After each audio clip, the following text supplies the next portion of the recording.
Welcome back to Business Live. My name is Sandra Isnamapenu. We have just few days to hit the deadline for the new minimum capital requirement, and some banks appear to be doing some last-minute preparations to beat the date. The graphic is reporting that Cal Bank Board of Directors will be meeting shareholders on December 17 at an emergency meeting in Accra to obtain an approval to transfer some 50 million Ghana cedis from its income surplus account. We have that details plus the latest on the China-US trade war coming up next in our summaries.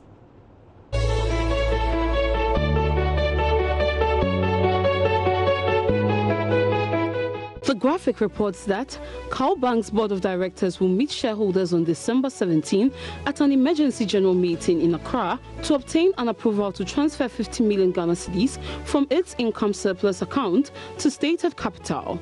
The transfer is to help shore up Cal Bank's stated capital to 400 million Ghana cedis to enable the bank to meet the Bank of Ghana's new minimum capital requirement before the December 31 deadline. The bank currently has 350 million Ghana cedis in stated capital. In a notice published on Thursday, December 13, the bank said the EGM was requested by a member of the bank and a court order obtained. The law empowers members to seek court orders to call meetings for companies under circumstances that are inconsistent with the regulations of the company's code. Under the code, Cal Bank would have required a 21-day notice to call an EGM. ADB is moving fast to ensure that it meets the new capital requirement of 400 million cedis set by the Bank of Ghana. ADB wants to hold an extraordinary general meeting next week to seek shareholders' approval to raise the required funds to meet the Bank of Ghana's December deadline. The bank wants to raise the funds through a renounceable rights issue. It hopes to raise, in the minimum, 450 million Ghana cedis subject to applicable regulatory approvals.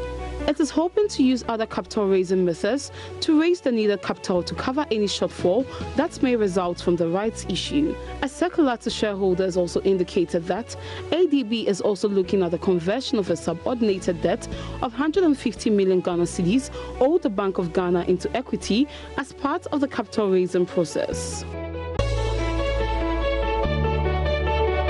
The first ever intra-African trade fair has opened in Cairo, seeking to achieve $25 billion in trade deals over the next 7 days. Organized by the African Export-Import Bank, Afrexim Bank, the fair aims to bridge the low trade level among the countries on the African continent.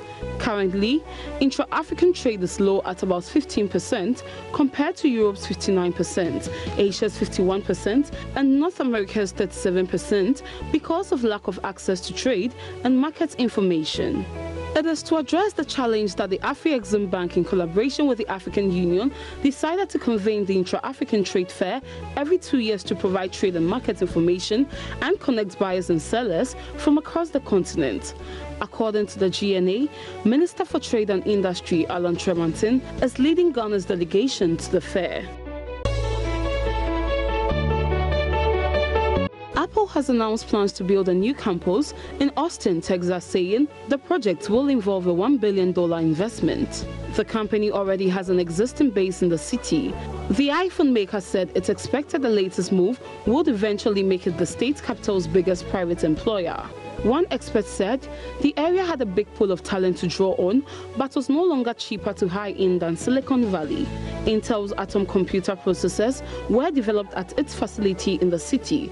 Dell, Amazon, Samsung, Facebook, Google, and IBM are among other large local employers. The detention of a top Huawei executive is prompting some Chinese companies and business groups to call for workers to boycott products from U.S. companies like Apple, prompting fears of a wider backlash. Several organizations across China have issued notices urging staff members to show their support for Huawei, threatening punishment against anyone caught with Apple products or even offering subsidies to buy Chinese smartphones. The crisis began after news emerged that Meng Wanzhou, Huawei's chief financial officer and the daughter of the company's founder, was detained in Vancouver on December 1. She could face extradition to the United States, provoking fury in Chinese state media. The growing backlash has echoes of previous boycotts in China, which have followed perceived insults to the country and at times resulted in large-scale and destructive protests.